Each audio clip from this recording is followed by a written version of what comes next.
6 men, 1 unit, 4 years, all dead by suicide. The prison service closed the unit, changed the name, and kept the system running. This is what Britain does to the prisoners. It never wants you to think about. If this is the first time you're hearing about any of this, hit subscribe, because this is exactly what this channel exists to uncover. Britain does not have solitary confinement. That is the official position, and it has been the official position for decades. The Nelson Mandela rules define solitary confinement as confinement for 22 hours or more per day without meaningful human contact. Prolonged solitary confinement is anything lasting more than 15 consecutive days. The Special Rapporteur on Torture has stated clearly that it constitutes cruel, inhuman, or degrading treatment. In some cases, it can even be considered torture. The UK signed up to those standards. Yet, it runs units where prisoners are confined for 22 to 23 hours per day, sometimes for years.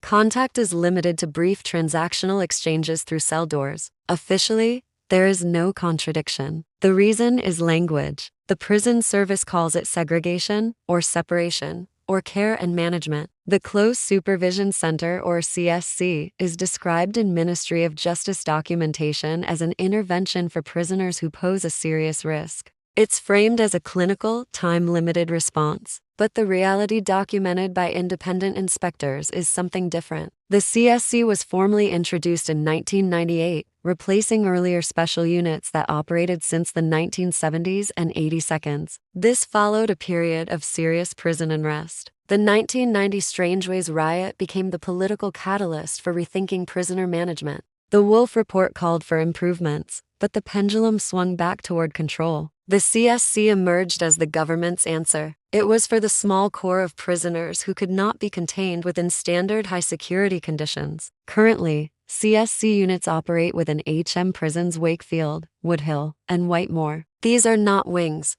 but units within wings. They are small, physically separated spaces holding a handful of prisoners each, designed to prevent collective action. HM Prison Wakefield, known as Monster Mansion, houses high-profile offenders. Whitemoor holds dangerous terrorist and organized crime prisoners. These facilities are not built for rehabilitation. They are built for permanent containment. A prisoner in the CSC lives under a structured day. This means a single hour of exercise, taken alone in an outdoor cage. Meals are delivered through a hatch. Showers are permitted, but access is controlled and limited. Association with other prisoners is heavily restricted or entirely absent. The CSC operates on a tier system, stages 1 through 4. Prisoners are theoretically supposed to progress toward less restrictive conditions by demonstrating reduced risk. In practice, Her Majesty's Inspectorate of Prisons has repeatedly found that progression is slow, inconsistent, and often stalled for years. The 2017 HMP report found poor outcomes for prisoners. Time spent in the CSC was often longer than necessary.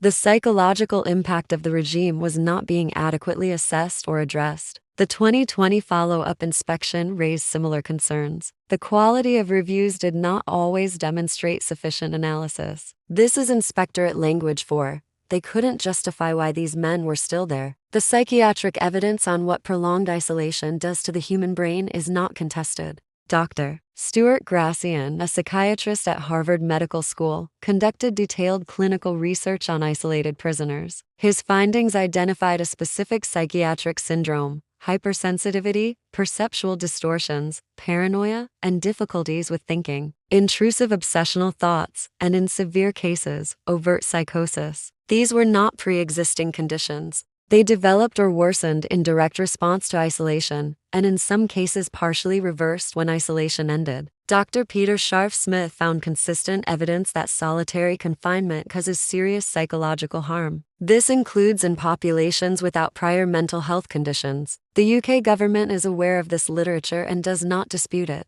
What it argues is that the CSC is a last resort for a population that cannot safely be managed any other way. That argument deserves scrutiny, because who ends up in the CSC is not as straightforward as dangerous prisoners with no choice. HMP inspections found prisoners whose primary issue was not violence, but disruptive behavior.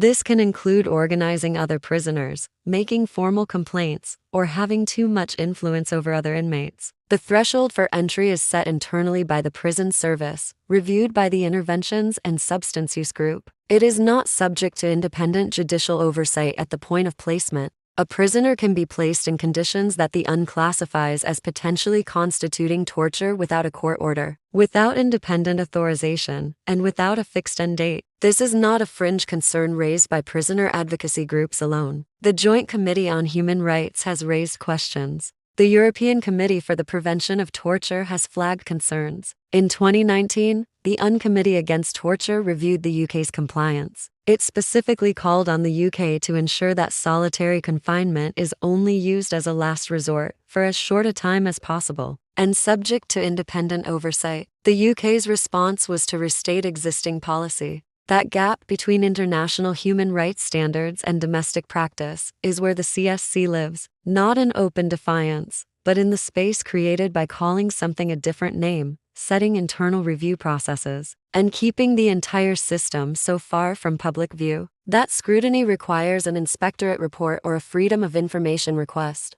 or a prisoner who is coherent enough and legally resourced enough to bring a challenge in court. Most people never find out this system exists. The people inside it are counting on that. Subscribe, because in Chapter 2, we go inside what daily life actually looks like for the men held in these units, and it is worse than anything covered here.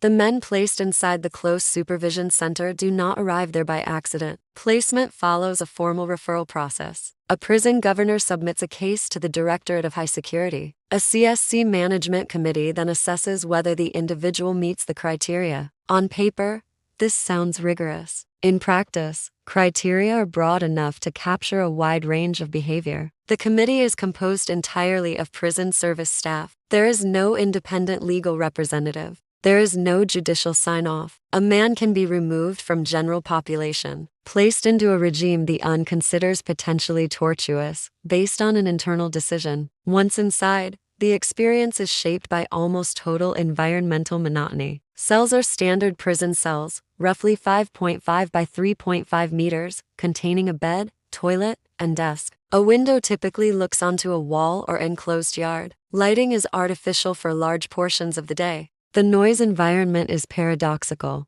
Long stretches of near silence, broken by sounds of the institution, doors, locks, movement of officers, sounds that become the entire auditory world of the person confined there. Prisoners are permitted personal property within limits, and some have access to a television. They can write letters and in some cases make telephone calls, though contact with the outside world is monitored and can be restricted. Legal correspondence is protected, but access to legal advice is practically difficult. Solicitors willing to take on prison law cases are scarce. Legal aid has been severely cut since the Legal Aid, Sentencing and Punishment of Offenders Act 2012. A prisoner faces significant obstacles in pursuing any legal challenge, while simultaneously managing the psychological effects of the regime they are trying to challenge. The cases that have broken into public record give some sense of what the system looks like from the inside. Mark Barnsley, a prisoner, spent years in segregation units during the 1990s and 2000s. He documented his experiences in extensive written accounts and through supporters outside. His case became a reference point for prisoner rights organizations.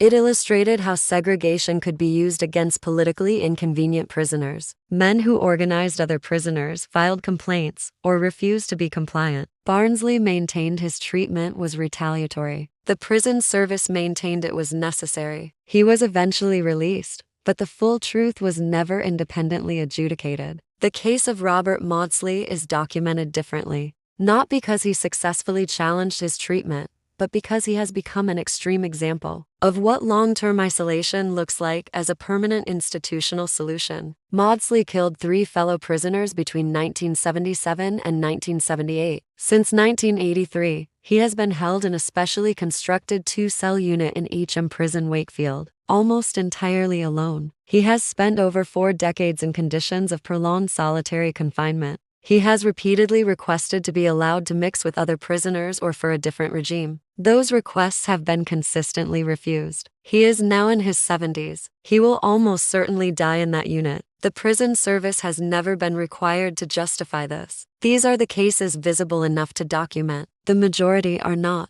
HMP inspections of CSC units have noted that prisoners often feel forgotten. Communication about their situation is poor, and the rationale for remaining in the CSC is vague. One inspection report noted that prisoners could not always articulate what they needed to do to progress, not because they lacked intelligence, but because the goalposts were not clearly defined. A system that claims to offer a pathway out while making that pathway functionally invisible. It is not a rehabilitation tool. It is a holding mechanism with a rehabilitative vocabulary attached. The staff who work in CSC units operate under significant pressure that is rarely discussed publicly. Officers assigned to these units work in an environment of enforced proximity to high-risk individuals, with limited social dynamics to buffer the intensity of those interactions. HMP has noted that staff sometimes have poor understanding of the individual prisoners. Relationships between staff and prisoners are often underdeveloped. The unit is designed to prevent dangerous relationships from forming.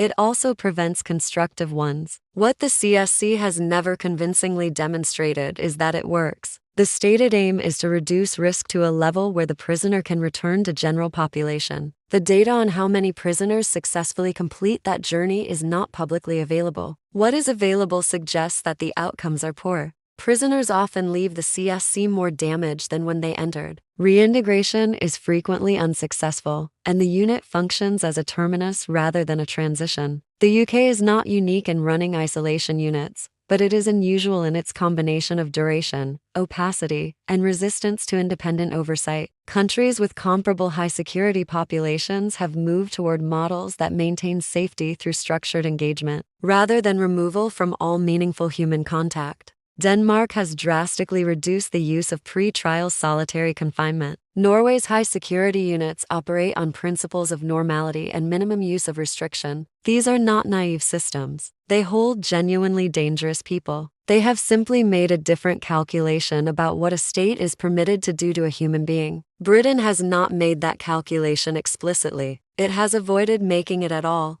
by ensuring the system remains technical enough, obscure enough, and linguistically distant from torture, that the question never fully arrives in public discourse. The men in the CSC are not supposed to be a conversation. They are supposed to be solved, contained so completely that the problem they represent simply disappears from view. The problem with disappearing people is that it requires a society willing to look away. And the longer you look directly at what the Close Supervision Centre is, not what it is called, not how it is framed in policy documents, but what it physically and psychologically does to human beings over years and decades, the harder it becomes to accept that the name is the only thing separating it from what the UK condemns. When other countries do it, that is not a comfortable place to end, but it is an honest one. The system exists, it is funded, it is legal, and almost nobody talks about it. If this video changed that for you in any way, subscribe. Every person who watches content like this is one more person the system cannot count on staying silent.